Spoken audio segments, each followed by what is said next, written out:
So but what are the qualities that we normally would talk about for a program or a project manager? That particular person should be able to inspire the people, the members of the project team, the vision for the project. And you need to be able to carry the people along. You need to be able to let them see tomorrow, today. Really a critical thing that a project manager, a program manager would need. That person should be a great communicator. You should go beyond being a good communicator. Some literature will tell you that it's the second most important thing you do. I will challenge that and say that as a program or project manager, the most important thing that you will do is communication. It is how you are able to communicate. It's how you are able to let people see the big picture. It's a critical thing. If your project will succeed or fail, if your communication is bad, you are likely to fail. Integrity, very critical. You know, it came up in Madame's talk as well. You need to walk the talk. People need to believe in you that when you say this, this is what actually you mean. And this integrity, that's in terms of success, is not going for only just your project management team, but all the stakeholders that the project is involves. They need to believe that what you're saying is what you actually believe in. So they normally will look at your actions more than what you say to see whether there's an alignment. So critical that as project and program managers, integrity is critical. Enthusiasm, nobody wants a wet blanket. People want people who would inspire them. You come in, projects are difficult, you meet challenges. So you should be that guy that when things are difficult, people can come back to you and look into your faces and say, yes, this, we can do it. You need to have the can-do spirit. You need to be able to tell people that this can be done. Not that by the time they say that, this thing, it cannot be done, you know what I mean? And that's the thing you hear from a lot of people. But you as the project manager, and here I'm talking about the project manager, you need to be able to, you should exude a lot of enthusiasm. Then empathy. Empathy is different from sympathy.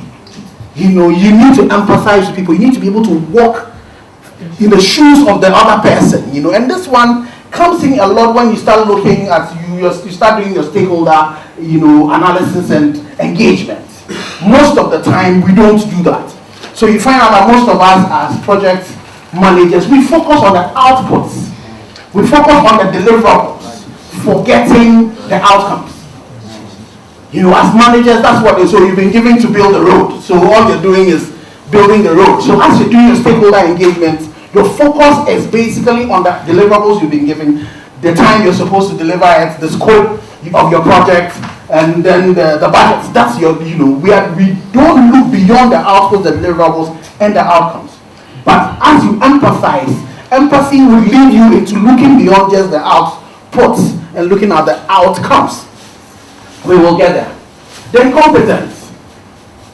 For me, I say that one of our major reasons why a lot of projects fail in Ghana is because most of the people who are put in there as project managers are not competent. They don't know it. They just are not project managers. So competence is competence, it's competence, it's competence. You need to know your craft. Really, and it's important that we are all here. We're here sharing ideas, sharpening our competence. So competence, you cannot put a price to as project managers. You need to know whatever methodology you're using, if it's you're the Prince 2 stock, whether you're the PMI stock or your stock, you need to know it and make sure that you're carrying it out and you're doing it. So competence is critical. Ability to delegate tasks. As a project manager, you cannot do all of it. So you need to know what you actually are delegating. And there are some particular things that you cannot delegate. You need to be in charge. You need to take responsibility. That you need to do. But based on the context, the project that you're doing, there are some particular things that if there are other people that can do it very well, you need to delegate. So you need to learn that. And the interesting thing about delegation is that when you delegate, you don't abdicate. The buck still stops with you. So you delegate, but you make sure that you are responsible for it. So when the issues come, you don't start saying, oh, he did it. You delegated. So the job is still yours. But you don't also delegate and still hold on to the thing. And a lot of us, we like doing that. That's something, And you should be that guy who will be cool under pressure. We all are project managers, and we know that there's no project that goes according to plan.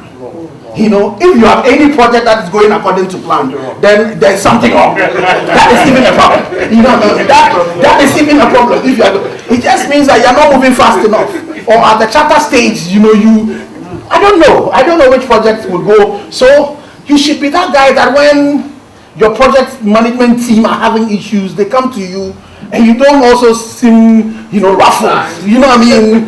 Then everybody will be like, hey, if the boss himself, you know, so you should be that guy who should be cool to be able to handle it and say that, you know, this we can think it through and then be able to handle it. Yes, it will be difficult. You'll be sweating under your skin, you'll be blushing under your black skin, but you'll be able to, you know, that you can go back and using the processes and plans that you have, be able to come up with a solution. Because definitely at that particular point, when things don't seem to be going right, you need to be the guy that people can come to. Team building, very critical. Because most of the time for us as project managers and program managers, the sponsors might have charted the project before you come in. So they might give you a team that you have to work with. Even with that, you need to find a way of building the team. Or if you are giving the opportunity of putting the team together, that would also test your team building skills. So that's definitely something that you really need to know. Problem solving. It's the major thing you have to do. Problems will come. If you are the cool guy, you don't just take it cool and then you don't deal with the problem. So you need to be able to be a problem solver.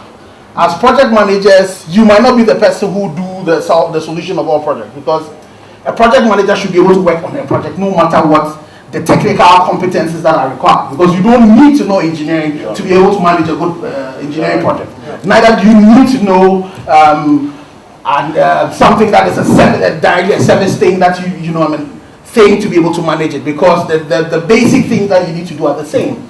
So, but you still need to have that competence to be able to resolve issues. I remember as a young engineer, one of my first jobs I had to go and do was install a generator for NTHC. And we go there, you know, this is a very young boy from school, so they're very old technicians and technician engineers who, you know, they know the job, and this is where this young boy who has come and they say he's engineer. So we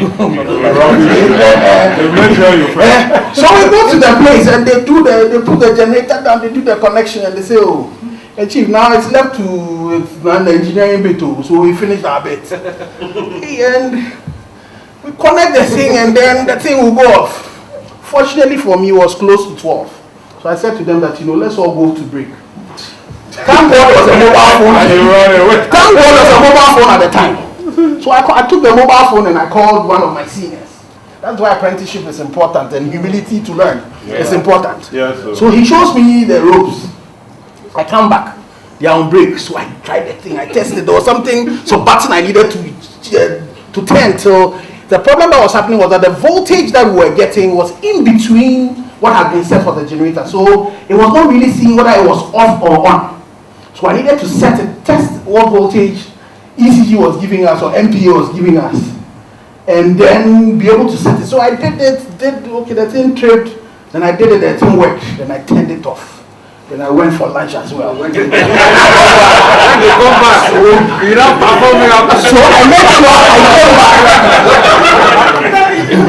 made sure I came back after they were in there. And I asked, okay, what is the problem? They should bring the manuals. So now I should read them. I read, okay, this. Okay, they say, do that. They say, oh, chief, this thing, oh, they did this, then the thing worked. So that is problem solving. You don't need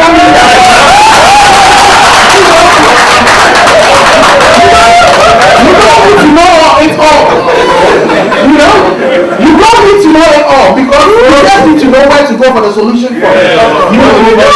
Exactly. So that's it. You go into it and you talk into it. You know, so that's a critical thing for you as a project manager or program manager, the ability to, you know, resolve problems.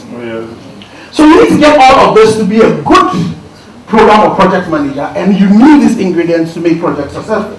But what is all of this? Are you just a manager if you have all these skills? I would say what these top qualities are equal to. They are equal to leadership. They are equal to leaders. So that what I would say is that for your projects or programs to succeed, you as a manager, you should also lead. It is not just good enough to just be the manager, but you should also be able to lead, because it's only a leader that will be able to have all of those characteristics that I have spoken about. So the need of leadership is really very critical. So the topic, I think, is very apt. That leadership is a key catalyst in succeeding in any program or projects. And so we, as project managers or program managers, we should be leaders. And the interesting thing about catalysts, for all of us who've done basic science, is that it is that component, it's that solution that would speed up, a reaction to be able to make sure you get what you want. So we all have our methodologies, we all have our structured processes that we have to go through to be able to manage projects. We start off from planning, go through all the processes. It tells me I have some time. I've done 13 minutes. I have 17 minutes to go. So it's really critical that you need leadership as a catalyst to make sure things are working. And what's leadership about? Leadership is about influencing. And that's a definition that I like, and I just put on the slide. The process by which individuals exert influence over other people and inspires, motivates, and directs their activities to help achieve the group's goals or objectives. So you are that leader, you are that person that would let that thing happen. You are that person that would let the project succeed. You are that person that will let the program succeed. You need to be able to deliver on the objectives of that particular project. There are various schools of thought for leadership. There are various theories that we have for leadership. And out of those theories, you have various traits that are given for leadership, for leaders and leadership. And as for us as project and program managers, our leadership should be leading from the front and with our teams. We need to build a team of leaders along with which we lead. We cannot succeed in our projects when we are just the leader and the people around us are not leaders. Leadership is not about position. It is not about position. It's about everybody being able to influence the situation in which we are. One of the theories I wanted to look at was the path goal theory. So you are looking at the path and you're looking at the goal that has been set for you, such that you're able to align that path and take people to the particular goal that has been done. And that is the job for you, the leader. What path are you charting for the people? What are you telling them once they are going on that path to reinforce that they stay on that path to be able to attain the goal? And it's important. One of the things that I found very interesting in this theory was the fact that we're using the word outcomes and not outputs. So, and that's something that I will definitely come back to again as we continue our talking. Leadership is also about exercising power. It's about exercising power. You definitely need power to be able to influence anybody, even from your children, from your 1-day-old child. You need some amount of power. There are several types of power. And effective leaders take steps to ensure that they have sufficient levels of those different kinds of power to be able to be effective in what they do. So for us as program and project leaders, there's a lot of legitimate power that we get. When the program or the project is charted and you are selected as a project manager, you are given some legitimate power based on the virtue of your position that is given to you, and that is legitimate power. It puts you on top of the project. So that power is given to you. Nobody can take that away from you. But it is up to you to know that you even have that power. And how are you using it? Legitimate power must be supported by expert power. Very, very critical. Because if the thing you've been given, you're not a project manager, and then you've been made a project manager, you don't know it. You don't have the knowledge that is required. You would fail. And the people would know. Sure. If that day the young men, the old men have found out that this engineer who had gone through university of science and could not even let the generator work, you don't have that expert power. Immediately it corrupts, your authority. So it's important that expert power, that's the power that is based on special knowledge, skills, and expertise that we as leaders must possess. And it goes back to competence, what we saw in there. You only learn it when you've learned the trade. So I would say to all of us that within project management, you find out that the body of knowledge keep on evolving, and we should make sure that we are up to date with it. And it's the reason why it's good that we are sitting in situations like this, sharing ideas and testing what we know. And it's ideal for all of us to have a lot of reverent power. And reverent power comes from you as a person. It's based on your personality. That your followers like you, they admire you, they hold you in awe. It's something that normally, it's one of the traits or the powers of leadership that some people are born with. Some people are born with that. But some of us, you can also learn it. You can also learn it by empathizing with the people, letting the people know that you know your stuff, letting the people know that you care about them. So you can build that up. If you don't have a lot of that, and that's why I say that man know thyself, or woman know thyself. If you know you don't have a lot of that, make sure you're backing that with a lot of expert power. That you know your stuff, so with that, the people begin to look at you and they say, yes, this is the person who can take us to where we want to get to. And gradually you see that you build that reverent power. We cannot succeed in any project or program without coercive power. Without coercive power, it is very, very critical. And coercive power is the ability of a manager to punish people for doing the wrong, And so you need to rely on the stick, the stick that I put there. You need to rely on it. When the person goes wrong, it's important that we apply the stick. Even the good book says that spare the rod and spoil the child. So you need to know you have that power so that you don't. Project management and being a leader is not about fashion parade where you want to look good. Everybody should think that this man is a nice man. It's not about being a Mr. Nice. It's about delivering. Right. So you need to have that stick in hand. But you need to know how to use it. Don't overuse it as well. Don't overuse it. Otherwise, it becomes ineffective. Even the children, when you keep on beating them and they know that all you do is you beat them, immediately the thing happens, he comes to stand and say, okay, he'll ask you how much. So you need to use that very creatively. Then the next bit about it is the carrot.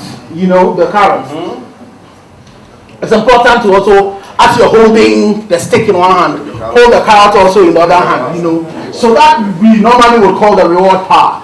Such that, when people are doing right, you're also making sure that you're giving them the carrot. Maybe for us, we're all not supposed to be eating vegetables, so we can also be saying carrots. Otherwise, it will be some dawa or something. Maybe that's what I should be putting in there. I don't know that dawa is a vegetable used in Nigeria.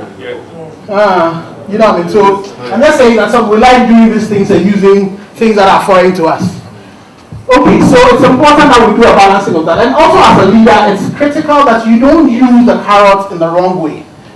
Sometimes you just want to let people know that you are in power. The man might not be doing the right thing, but you're giving the carrot to the wrong people and giving the stakes to the wrong people as well. So it's important to apply it well. Then you do all of that. So you put all of that together, you get position power. That's the amount of legitimate reward and coercive power that a leader has.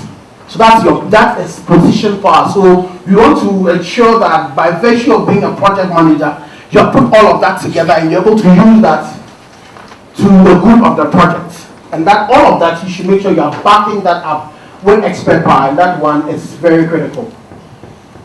So we talked about the various powers that we have as leaders, and the fact that it is critical that as a leader, you are balancing the various elements of power, the various types of power to be effective. And the interesting thing also for us as project managers and program managers is the fact that our projects change, so the context is important. So for you as a leader, you need to be aware of the context in which you're operating so that you know how much of coercive you should use, how much of your legitimate power you should use, how much. So it's very dynamic. It's very dynamic, and we need to have that at the back of our mind. So some of the types of leaders we have are relationship-oriented leaders. Their job is to develop the good. They want people to be well. They want people to be fine. They are not so objective-driven, but the fact that that everybody should be cool. So that's a type of leader that we have. Then you have the task-oriented leaders. Their primary concern is to ensure that their subordinates perform at a very high level. So that's it. They are task drivers to make sure that the thing works. Then you have the transactional leaders. They are holding the carrot and the stick in both hands, using those to be able to get their people to get to the goals that they have to get to. Then you have charismatic leaders. Charismatic leadership is good. It's good. It's very good. But the likelihood that if you're not too careful, you will have a very charismatic leader that will be very low on expert knowledge. He will give you the vision, very good vision, but when it comes to execution, which is our game as project managers, the person will be very low on that. So you need a bit of that. You know, you need a bit of that. Where you get Jesus washing the feet of his disciples. That's servant leadership. You know, servant leaders lead from the front. They are not just at the back. They are typically that general that would go to the war front with their people. They are those leaders who would want to serve and show the people how it is done. And I think it's a very good type of leadership. Then the ultimate is transformational leadership. Transformational leaders are the people who would show their people that it is about them. You know, the success of the project is about them. That the fact that it is not only them helping to make the project happen, but as they do that, they are also improving themselves, so that they are able to involve all the people in ensuring that they are able to achieve the goal that have been set out for themselves. So there are other forms of leadership, and then you could have a good mix of the various types. So we need to lead as project and program managers. And then, you know, there's a school of thought about what managers are, what, you know, they follow the rules, they make sure things are done. But you and as I've said, you cannot do that without being a leader. So for us as project managers, which type of leadership best suits us and when? So you need to have all the various types of power in you. You need to develop, knowing yourself, you need to know where you are weak at. Which of the leaders are you naturally, you know, that comes to you naturally, and which of them do you need to build on? And then once you know that and you're able to study the context and see which one is relevant when, you get into particular situations, and then you exhibit a lot more of that. You exhibit a lot more of that. Leadership will have to take into account, okay, I've mentioned this. And I say that our leadership should span all our stakeholders. It should not only be focused on the project management team, because projects are not only about the project management team. There are other stakeholders that might be external to the project. And it's important as project managers that we also focus on them, especially the vulnerable ones, those who we think are not too important, especially for those of us who might be in the very private, where profit is all the motive. It's important to know that the world is not only about profit. So we should go beyond being a typical manager whose main aim is to maximize the output of the organization through administrative implementation, through applying the methodologies we have. Just, you know, in our local languages, you know, going strictly by the letter, forgetting about the spirit. The spirit is as important. So even in managing self-motivated groups, leadership is important. The people might be motivated. They themselves might want to be able to achieve. But you as a leader, they might be responsible for the outputs, what you are set to do. But so far as the outcome of the project is concerned, you as a leader should retain that. You should retain that control and know that back stops with you. So be sure that you are that manager. So it's important. First, you have to be managers who leads. So as a manager, you are incremental in your thinking. You are very structured in your thinking. But bring that leadership also to bear. When you are radical, you know what I mean? You're looking at the context. You're looking at competition. You're looking at changes that are happening. And then you're making changes as you go along. So you're not just incremental, but you're also very radical.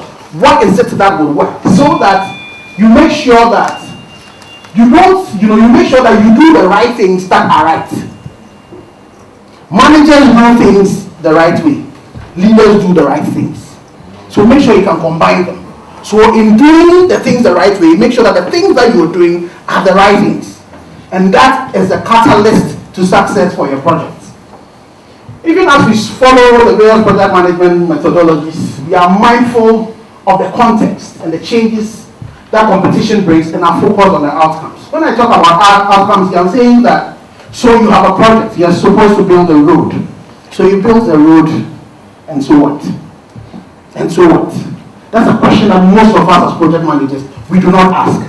Our job is to build a road. Our job is to deliver a project, to deliver a strategy that is being given to us. And we are focused on those deliverables. We do them and we leave them. But it's important that we look at what the impact of what we're doing is. And that's where your leadership skills will come in. So you will deliver your outputs, but make sure that you move beyond your output and you're able to deliver the outcomes as well, such that the various stakeholders would then would benefit from whatever project you have. We need to allow leadership to flourish from within. project managers have to be dictatorial. That one, there are times that you need to be dictatorial. But it's also important that you you allow leadership to flourish from within the organization. Because it's in such a way that your people will have to go into the field, want to go into the project and take actions. It's not all the time that they will be able to come back to you. So it's critical, and that's one leadership attribute that you need to do. Where you are not afraid of sharp people working with you. Because most of the time, and that's what the bane of Africans, you want to be seen as being the top, and then everybody's down. But you need to encourage people to be able to question, to challenge you. And you need to grow that. Be that different program or project manager. By leading, by making sure that your leadership qualities come out. Question the status quo. Don't just accept it. Once you get into anything and anything is given to you to do, question it. Constantly, and as even the project is going on, you're questioning it. And you're focused on not just the output, but also the outcomes. How will this impact on the people that we're delivering the project for? Constantly, you should be asking those questions. Be suspicious of tradition. Oh, this is how it is done. And especially for us as project managers, you go into places where you might be brought in from outside to come and do a project in an organization, and they'll tell you, like where I work currently, at Graphic, there are people who've been there like 40 years. When I got there, the people who have been there longer than I've been born, And if you're not too careful, the things they'll be telling you, anytime you want to do it, they'll say, oh, but this one, we don't do it like that here. But you can't succeed like that. You see, we call it the MBA, and that's a different kind of MBA. And seek out the truth constantly. Make sure what's the truth, what's the right way of doing things, and avoid prejudice.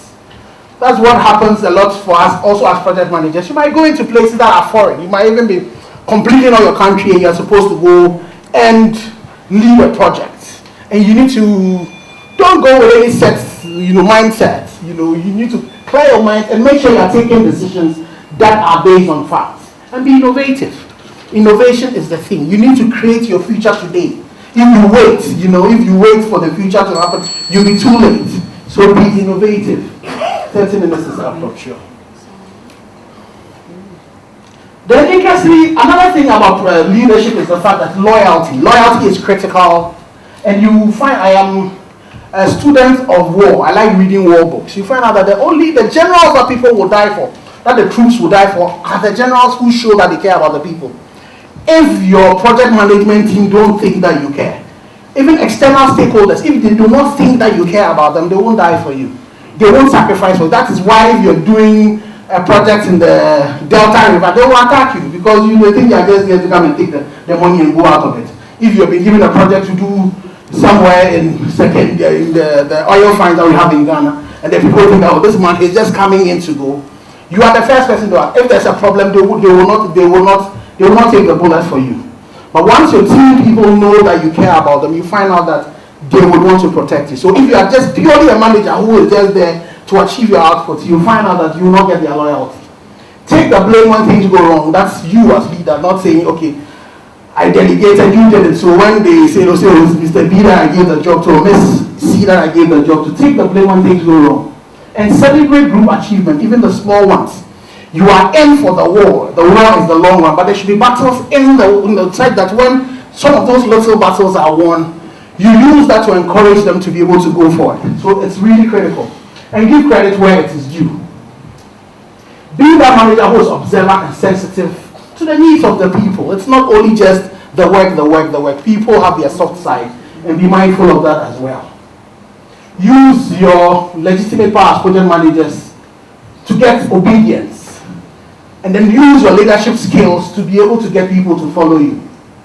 Let the manager in you give you order and organizational skill, and that's what we as managers we learn, especially as project managers. We have ways, methodologies that we do. Make sure that one helps you, and that's what will give you your order.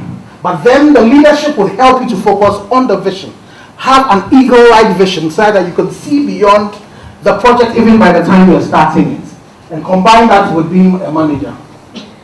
And then you need to realize the fact that because we are leaders, we are able to influence situations.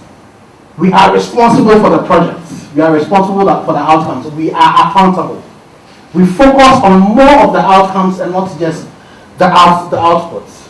And then we are constantly asking the questions, and so what? You know, a typical example is those of us who come from Ghana. As you drive from Accra to Cape Coast, there's a nice market that has been built. That market has been there for God knows how long, over 10, 15 years. Nobody's using it. I'm sure they took a project manager there. You know, somebody charged, maybe the World Bank, they got some big grants, so they were coming to do a project. And they didn't even consult the people who were there. And they said to them, okay, we want to build a market for you. Project manager went, he was given his deliverables, a market. He focused on the output. He delivered the market. Up till now, the market is still sitting there. Because he did not ask the question, and so what? A market for them, and so what? Because they might not be the market. So it's important that we focus on what the impact of the projects that we're doing would be on the people we're delivering the project on. It's a difference between the output and the outcome. And we need to focus on that to be able to make sure that our projects are delivering. Thank you very much.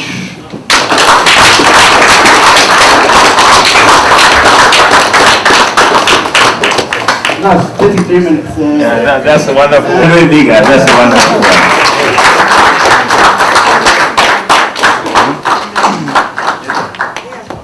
So we'll move quickly. We spend about 10 minutes for snack. Then we come for the final presentation for the day. Thank you so much. Today I will talk about human resources. As we can understand, as long we are talking about something, we talk about projects, a lot of things, but the most important thing are people. Whatever we are doing, we have great plan, we have everything. We need people. We cannot survive without good team, without good people committed to work with us, right? So, yeah, just I would like to thank previous speakers. It was very interesting, really, and especially about procurement. Really, we learned a lot of things. Now we know how to cheat on government procurement things. Yeah, and it was a bit shocking for us, but I'm really happy that you are taking it with laughter. So, what about people? When we're talking about machines, it's okay, right? When something is happening with machine, we can simply call somebody and we will just fix it, right? But when we are talking about people, once you break a person, once you break a heart of a person, it is not possible to fix it. Just remember it. Whenever you are doing something for people, once you break a heart, it is not possible to fix. Now I will just give some description, yeah? What is human resource management? It is just giving whatever the management decision is, which is concerned with company and people. It is already human resources. So human resources is everywhere. And while we are talking about project, what is about project what's unique? We have start and we have end. In project, when we are forming a company, right? We have a lot of time for recruitment. We can recruit people, we can train them, we can do a lot of things. And once a person we don't like, the person, simply you are fired, another person will come, we will start again training. But for projects, we have limited time. And we have to make sure that staff we have with us, they have the capacity to deliver what we want. And just remember, once you are collecting people for your project, you will not have the second chance. You have only one chance, and you have to use your one chance. So, I just brought 3 processes, like how to deal with people to make them most efficient, right? So we have organizational planning, team development, and staff acquisition. We will start with organizational planning. I just want it to be more interactive, right? I don't want to stand here and speak and you to listen, no. I will ask questions and I want you to come to the answers, okay? So, when we are talking about organizational planning, what is it? The goal of organizational planning is identifying, documenting, and assigning project roles, responsibilities, and reporting relationships. See, nowadays it's a war for talent. Wherever you go, you have to fight for a talent, right? To bring people to your company. And in projects especially, just imagine you have a lot of people inside the company, but you have brilliant minds there. And your goal as a project manager is bringing these unique people to you. Because there are a lot of projects and everybody is fighting for talent, right? So you have to try to bring the most brilliant person to you. So, I just will explain inputs, process, and outputs, yeah? I want us to do it together. Like, what are project interfaces? What do you think? Who are organizational units of the company? In this case, we have a project, and we have people who are in technical field, right? And we have people who are in organizational field. Is it correct? Yeah. So, in this case, we have formal and informal reporting relationships of organizational units. In the second interface, we have, again, the same relationship for technical units. Who are our technical units? Engineers? Yeah, who else? Only engineers? Architects. Architects? Others? Technicians. Technicians? Yes, correct. So staff who are related to technical job. But we have to remember one thing, which is really very important. Doesn't matter. Is a person in organizational field or in technical field, we all are individuals. And we have another interface for individuals, like the relationship between simply individuals. Doesn't matter is the person engineer or cleaner. We have the same relationship between everybody, right? Okay, another thing. Yeah, my favorite monkey. Staffing requirements. Like this is also input. We have to define the skills that are required for our project, right? It's not something like if we take the best people, they will do the best job. No. If we take the best scientists, they will do the best job. No. Sometimes we need people who have certain skills. For example, let us see. I hope you know the Manhattan Project, yeah, of USA, the atomic bomb project. Like, who knows who was working for the project from scientists? A famous scientist for atomic bomb. Einstein. Einstein. Yes. Or they were, all of them who worked under this project, they had Nobel Prizes. Can you imagine that? Under one roof, people who have Nobel Prizes, all of them. And you know who was leading the project? Oppenheimer. He was a theoretic. He did not have any prize. He did not have any Nobel Prize or something, nothing. But he was the leader who brought the program to the end. How he did it? Just I want your ideas. How he did it? He brought the best brains around the world. He assembled them together. He was assigned as a leader. So team was there, and he was assigned as a leader.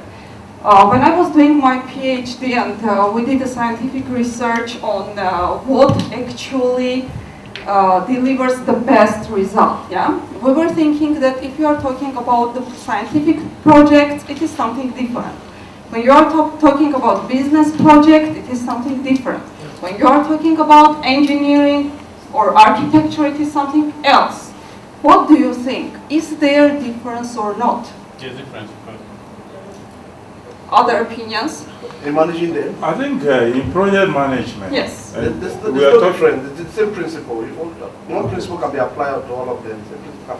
Another opinion? Okay, in project management, it is said in many theories or many practice, it is not the expertise, disciplines that matters. It is your ability to carry people along and communicate, Yes. interface management and communication. Exactly. Oppenheimer was the person who could lead. He was the person who could take all these people with him. And he was the person who could deal with military and at the same time with scientists. So it is very different, right? If we talk about scientists and military, they are two different kind of people. But he was the person who could deal with both of them, and he brought the project to the end. So it doesn't matter whatever project it is. They are people. People, they have the same feelings, the same ideas, the same way of thinking, yeah? Maybe somehow it is different, but generally all people, they have very similar characteristics, yeah? Because we are people, just simply. So actually in the end of the project, we found that there is no difference. Are you leading scientists? Are you leading educationalists or engineers? You should have the quality to lead, which is actually a natural talent. Yeah, it's natural. It's coming with us. We can somehow shift it, or we can somehow bring it to some point that it will be better. But it's a talent, and now all over the world, it is the last, I think, scientific project of Harvard. They found that 61% of companies, they are facing the shortage of leaders. Because we think that we can take somebody who has the best knowledge, the best education or something, and put him in the top and he will be the best leader. But no, it is not like that. Leaders, they are leaders from kindergarten.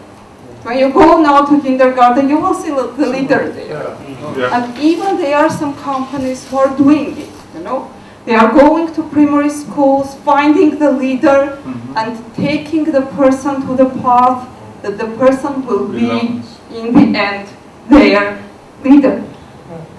Because, again, you cannot teach somebody to be a leader.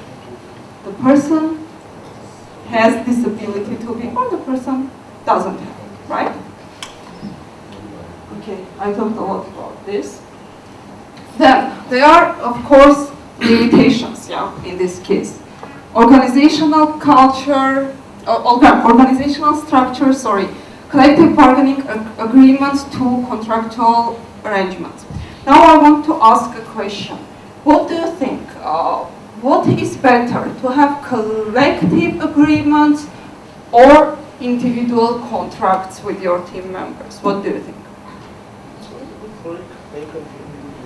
What is better, to have a collective agreement with your team or individual contracts with everybody inside the team? Collective. Yes? Individual contracts. We have opinion about individual contracts. This side I don't hear you. I want your opinions. Collective. Are you agree? You are a team, are you agree? Team agreed. So this team. I think, anyway, Can you be a team? And will you agree with the individual point of your team member? Other than necessary, all contractual agreements of human resources or employment or recruitment is individuals, except when the union thing comes in. But that union, everybody cannot be members of the same union in a particular project or organization. Yes. So that is, it could be a bit difficult to have a collective. Yeah, but there is possibility still, because Yeah. they are your Union. employees and you are making a unit. You can do it still. Yeah. Now the question is, which one is better? Collective. Collective. Okay, lady, I want your opinion. You told that you are with individuals, yeah? Why? Oh, okay. I chose that because within the team in the project, the project team members need to sign up to do different things for me Okay. Yeah. at different times. So from that perspective, it's a bit difficult for me to have them in a Collective in a man. collective. Okay. Yeah. So that's According to your opinion, collective was correct. Why? No, in a project, once you and your team have the same goal, let's take a scenario. Okay, we have a deadline of, let's say, Friday to finish, to deliver any deliverable, and we have a collective agreement that, hey, guys, we need to upgrade ourselves in order to pick up that stuff, and we are all agreed. And since we have agreed, and they agreed with me, they will put in their best for us to achieve that Friday. I agree. What about payment? Is it Payments. payment? We have to pay people, yeah? Yeah. So, according to collective agreements, we are putting it in one agreement with the names of everybody. It's difficult. Yeah, like in the aspect of payment you just mentioned now, it has been, we all agree, we know our the agreed payment we're going to receive at the end of the day. But what I'm saying that the collective distance, that the collective make all of us drive in the same direction. Is that what I'm saying? Yes, I agree. You're talking about goal setting Yeah. and reaching the goal. Yeah. I agree with it 100%. But what about when we're forming a team? We have to talk about everybody individually, or we have to talk about them. Okay, can I give you a practical answer to that? We have about, let's say, probably about 20 of us now are trying to achieve a goal. Okay. I said, okay, just to motivate them. Guys, we do that in talking about the rollouts and loadouts operations. We can say, okay, for this rollout we're going to achieve by Friday, everybody's going to get a bonus of about $50,000. Okay, do you think that everybody are doing their everything equally? No. I think you got to, one thing you got to have at the back of your mind is collective bargaining agreement, contractual arrangement. Anything you're doing, like maybe employment, let me say so, or assigning somebody to a role, it has to do with different job description, Yes. different pay packages, Yes. skill, experience, certification, qualifications. So you can hardly bring everybody together.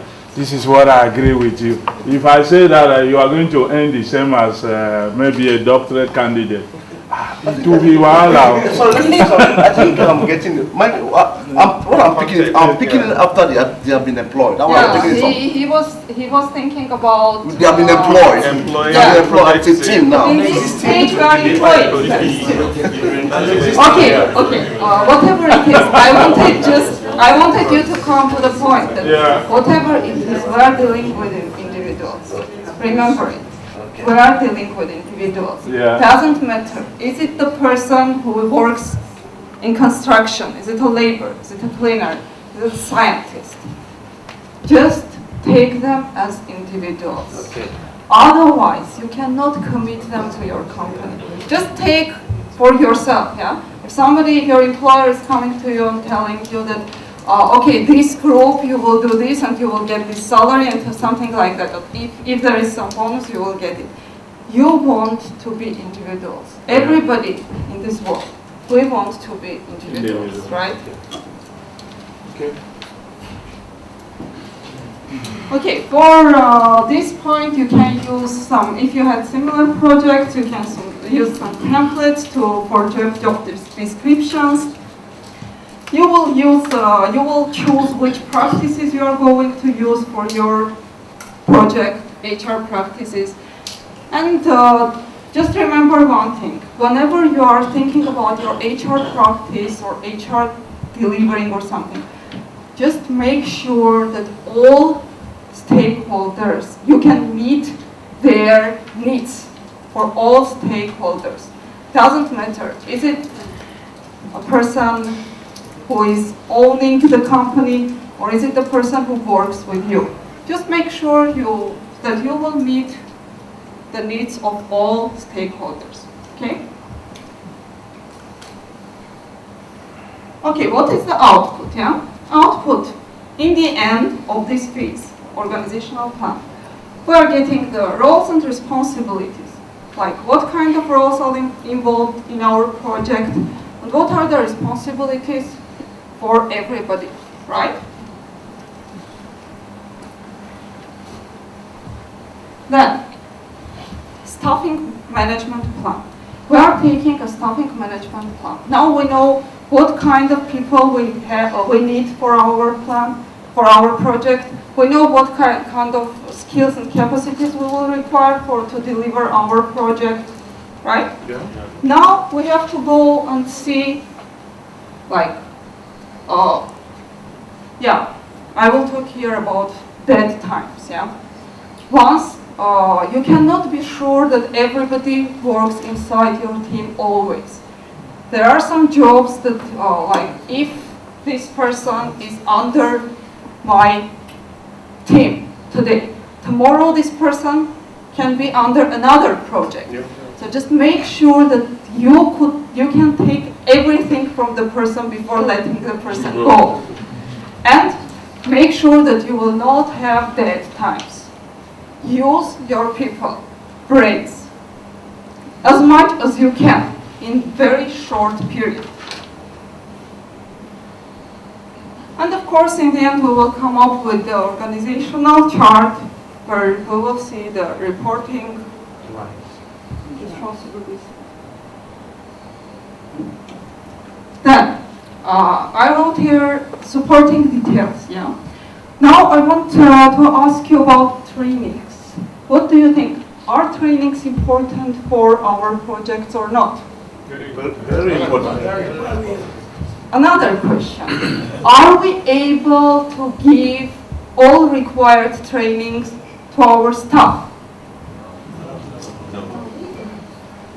If when we are recruiting somebody for our company, we can make sure that we can, over time, make the person who we want him to be, right?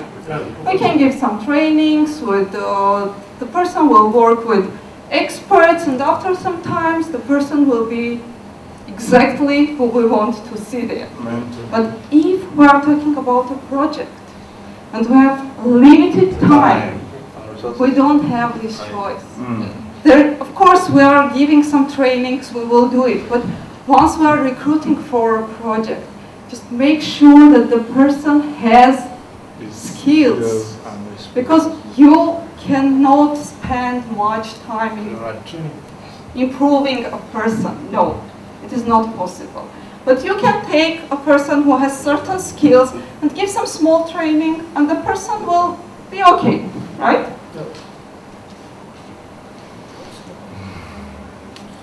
Okay, here staff acquisition. What does it mean? Ensures that resources are available for our project. We already have our plan, we know what we need and who we need, what kind of skills we need. Now we have to recruit. This is what I was talking during the training. Like, just make sure the person has previous experience, personal interests. See their personal interests. Personal characteristics and availability. Why I'm talking about availability? Because maybe we will think that this person is ideal for our project, but at that period the person will be assigned to another. Yeah. So we will, even if we think that this person is the best one, if we cannot take the person, it means that we don't have, right? Okay, how we are recruiting people. See, it's a really interesting thing, but we have to negotiate with functional managers. We have to go to their immediate managers and tell them that, no, give this person to me, he's important for me, or something like that, yeah? These are, just be sure that someone else is doing the same thing. Because everybody wants to take the best one, right? So everybody is going to the functional manager and telling, see, remember, you needed something I did for you, so I need this person in my project.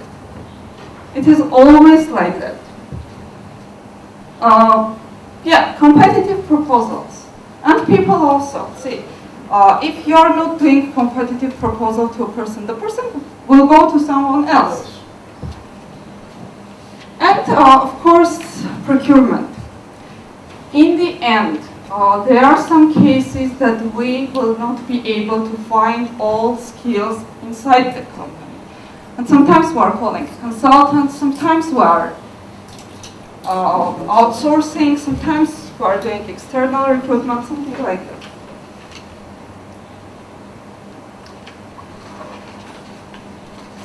Yeah, and in the end we are getting, of course, our people with directory, with everything. And the third one, yeah, team development. Why teams are important for businesses? See, when we did our first project, it was very long ago. It was the government project. We needed to develop domestic airlines for our country. It was our first project, and if we did not deliver it, it was the end of our company. But how we did it? With our team. Team is the most important part of your project. Just make sure that you have, even if you have the best people and they don't have the same mindset, it will be very difficult for you. If you have the best people but they don't have the same way of working, it is already a disaster. Just make sure that you collected people who understand each other as individuals, that they understand each other and they understand you and your way of working. Inputs here, like project staff, project plan, staffing management plan, performance reports, external feedback. I will not talk about it longer. Yeah. And team building activities. Who can tell me one activity which can make a strong team? Not inside the company, outside. What you can do to make people committed to each other? Team events. Extracurricular activities. Sorry? Team events. Like team events. Team events, Going yeah. out to eat together. Eat together, others. What we can do else? You had an idea? Reward and recognition, as you said. Go to each other's social functions, birthdays, things like that. Birthdays, great. What about sport activities? Will it work? What about watching football? It will work? Okay, now I will ask you another question. What about playing an online game together?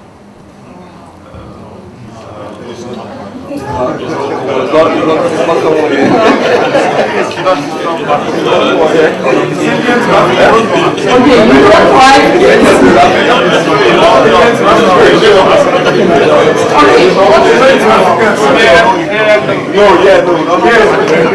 You will not play games. You will not have a mission and go and kill, I don't know, some president or to rescue some country. You will not do it. That's in the movies. Yeah. It's just a game, online game. You're acting as, I don't know, special agents, and together you're going and rescuing some prince or something. We'll get there. Okay, will you play the game or not? If it is during your job hours. We will go to the movie. Start playing. This is nowadays, it's a research, I'm not telling just words. Nowadays, the most efficient way of building a team is playing together in a critical situation. Because once you are playing in some situation like war, or you have to rescue somebody, or you have to do something, you are in a critical situation, and then your team members are there to help you. And once you understood each other in this critical situation, you will be able to work together everywhere. Let's try, let's start playing. Who knows this sport? Do you have any idea about this sport? You see, in this part of the world, in your world, toys are bought for you when you were kids. Yes. So you learn how to play toys and you learn how to play online games. Yeah, when you wake up, you go to the farm. Okay,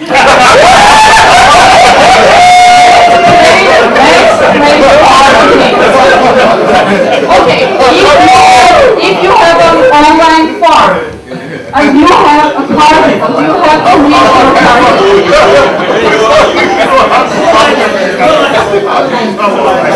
Okay, I will bring one example, okay? Do you know who are the laziest people in the world? People who don't like working. Who are them? Nation. Can you tell me which nation is that? So doesn't like working? They don't like at all, and they will do everything not to work. Ideas? We know countries that outsource to other nationals, but that they don't work, I don't know. But I know countries like Dubai, all yes, other. Middle East.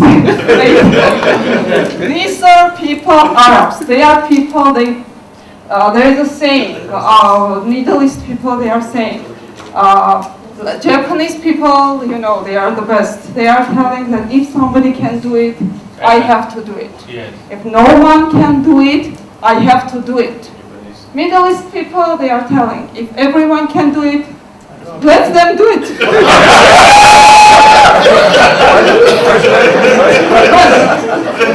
Here, the laziest people are Brazilians. Yes, but they don't care. They just like festival dancing, singing. But there is a company there. I would like you to go to the net and check about the company. Semco. S-E-M-C-O. Semco. Just go read about them. S-E-M-C-O. They made the most productive company in the world.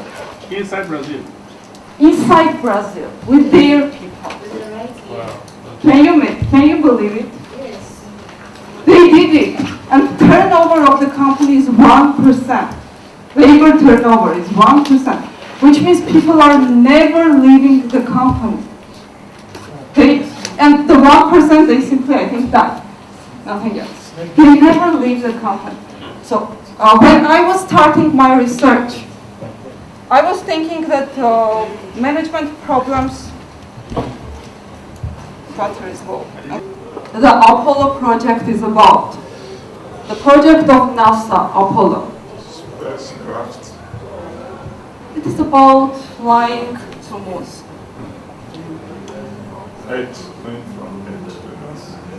During the history of mankind, people saw the moon. And during all our history, we wanted to reach the moon, right? Yeah. And it is not only America that tried to do it. It's not only them. Soviet Union was trying. Everybody during the history, they are trying to make some machines that could fly to the moon. But in the end, NASA did it. Yeah. Right? Yeah. They flew to the moon. What was the secret? What do you think? So the teamwork, because I say it was a complete teamwork because the lunar noodle that actually left, I don't want let me do it. the lunar module that actually landed on the moon. Actually, it was launched from under existing. The lunar module that landed on the moon actually was launched from a rocket, and it landed on the moon and dropped the Armstrong on the moon, and he did everything. Yes. And he came back to the lunar module and took off to the other rocket, and he joined, and he joined, and he came back to it. Yes. So we have an opinion about teamwork. Do you have any other opinion? What could be the secret of these people? How did they make it? Yes. They are dedicated. We have only one person. They are dedicated and they are committed. We can do spirit.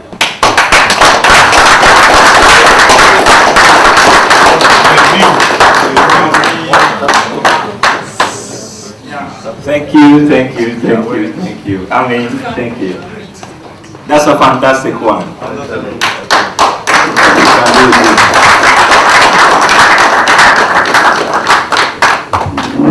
But gradually, we've navigated the day to a successful end. Maybe you may have some few things to say, some contributions. If none, we would put the program to a close. Okay. The program for tomorrow, we would actually go for a project tour. But we'll begin the day with the normal stuff that, just as we've started today. We will do the one's topic around 9 o'clock. Let's pray that we are not late. But on our program, we are managing time on projects, so let's try as much as possible so that we'll be here by 9 o'clock.